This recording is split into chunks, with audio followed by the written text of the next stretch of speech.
Hey guys, welcome to another movie review. Today I'm talking about the new Scream movie, which is just titled Scream, even though it really is Scream 5 within the franchise. Once again, I apologize if this review is late. So clearly my 2022 resolution isn't working out as well as I hoped. So hopefully in February I'll be able to kind of put that into high gear and give you guys more timely movie reviews. But first Scream, you guys, like I said, it is just called Scream, not Scream 5. Um, Killings in Woodsboro happen again. Um, it's a pretty typical plot. Unfortunately, this time around, it is a Scream 5 after all. It has a number 5 at the end of it, or in theory, it does.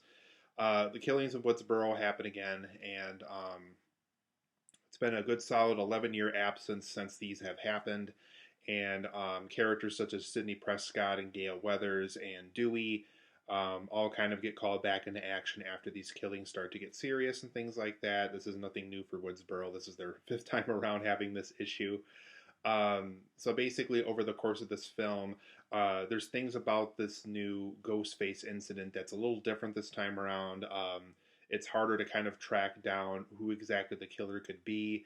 A lot of these new characters are related to earlier characters from earlier installments of the franchise. So there's questions like that as far as, well, this person was bad in the past, so maybe this person of this current generation will do something bad, or this person was good in the past, so therefore um, their niece slash nephew slash daughter slash granddaughter um, clearly can't do these bad things. And so it's one of those movies where they kind of have to narrow things down in a different way. And so I guess that's kind of what is a little unique about it, if we want to call it that, is that they have to figure out this case a little differently than the previous couple times that this has happened in Woodsboro. So over the course of this film, they have to figure out who Ghostface is. Is it just one killer? Is it two killers like in the first film? Um, what exactly do they have to do to figure out who Ghostface is? So all this happens over the course of Scream. But overall, guys, I enjoyed this film. For being a part 5 of a franchise, I gotta say, this is actually a pretty good movie. For me personally, I always thought the first Scream was really good. It was very different for the time. Very much a film where at the time you could only do either horror or comedy. And so Scream kind of tries to balance both horror and dark comedy. And I thought that first film balanced those really, really well. It had really clever commentary on the horror genre in that movie. Scream 2 I enjoyed. It's not a perfect movie. I do like how they try to play off of what typical horror sequels do and things like that. Scream 3 was kind of the bottom of the barrel for me. Didn't really like it very much. I thought the twist in that one was kind of not so great, even though I thought the whole, let's make a movie about the Scream incidences was a little clever, but like I said, the twist ending in that one wasn't my favorite. And Scream 4 I liked, but it's just one of those things where at the end of the day, we kind of just didn't need it. Yeah, it tries to be more related to Sidney Prescott and whatever, but I thought it was just one of those movies, just like we really just kind of didn't need that movie.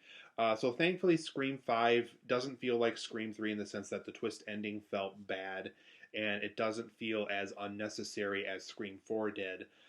It's just one of those movies where it happens to be well made. There's clever commentary. Another thing I liked too is its commentary on some more recent horror films like The Babadook and It Follows, and things that came out a little more recently than films that came out in like Scream 4's era and things like that. So they were able to kind of modernize some of the commentary a little bit better and things like that. But overall, for Scream 5, for my positive of this movie, tons of fun with the returning legacy characters. Like I said, we do get Sidney Prescott. We do get Dewey. We do get Gale Weathers. All of them get kind of something interesting to do. We find out kind of what Dewey's been doing since Scream 4. With Gale Weathers, obviously she has a show now, and obviously she's published books over the course of the other sequels and things like that.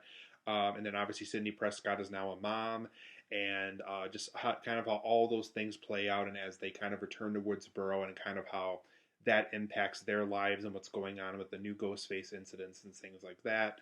So ton of fun with the legacy characters. It was great seeing all three of them back in this movie. The film also kind of has a fun 90s horror film vibe. It definitely does feel like something you would have saw in like the late 90s, early 2000s. So I like how they were able to kind of continue that vibe. I know in Scream 4 they tried to kind of go with a different vibe to make it feel like a reboot of the franchise. I like how they avoided doing that this time around. It doesn't feel so bright and washed out in the color palette and things like that. I like how they do really make it feel like something you would have saw in, like they said, the late 90s or early 2000s. And it does feel like something, as far as the story goes, like a 90s horror film. So I like the vibe that this film goes with. The film also connects to earlier films of the franchise with the new characters. Like I said, there is characters that are connected to characters from earlier films, so that's kind of how we're introduced to these new characters. And for the most part, I like it. For the most part, I think it makes sense, and it really kind of they allow the characters to be these new characters without saying, "Oh, well, this person is the niece of this person, so now they have to be like that." What they do is there's certain characteristics that remind you of that character from earlier films, but it's not so heavy-handed that this character can't be their own person. So I do like how this film kind of allows new characters to be without being completely grabbed by who they're related to from earlier films. So I do like how the film does make those connections to earlier installments. The film, like I said, also has clever commentary on both new and old horror franchises. The film actually even acknowledges why there is no 5 at the end of Scream 5. And so there's a comment where somebody's like, they're not fooling anybody. And there's a scene where I think they talk about how the 8th Halloween film, or no, not the 8th one, the one with Jamie Lee Curtis in 2018, how that film was just called Halloween as well. And how they talk about how when old franchises kind of come back into new eras, they have to kind of bring back older characters so that way the fans aren't too upset and things like that. And so there's a lot of clever commentary on both old and new franchises. And like I said, they do talk about the Babadook a little bit in this movie and kind of how that film is more like a character study and it's a horror film in a different sense than jump scares and killings and things like that. So overall, I like the overall commentary this film has. This film has a lot of knowledge as far as where the horror genre is and where it's going. The film also has a brisk and solid pace to it. It's definitely a film I can easily say that never feels really slow. There's just a lot of scenes that really feel like they belong in the movie. There's a lot of scenes here that don't feel too slow. They feel like they're told in just the right pace. There's scenes that build up to slow burn moments that pay off. It's just one of those films where because you know how sometimes you're watching movies like, okay, let's get going, let's get going, let's get going. This film does not feel like that. There's just a lot of scenes where the slow burn feels earned. It doesn't feel. It's one of those movies where I kind of wish more slow burn films kind of learned from this movie because I think you can tell you can make your point on certain things without just making it super super slow. So the film has a nice brisk and solid story pace to it. If Wes Craven was still alive, I think he'd be very happy with how this film turned out and how well paced it was and things like that. So it's a brisk, solid story pacing that really paid off. For my negatives of this movie, though, there is a lot of typical horror tropes in this movie. There's just a lot of scenes where, like for example, it's a 2022 movie and people are still using landline phones. There's somebody who kills right in the middle of the day in the afternoon in one scene, and it's just like it's in a busy neighborhood. A lot of people are at home. It's just like nobody saw this murder take place. Nobody called the cops. Nobody called for backup. The cops don't call for backup.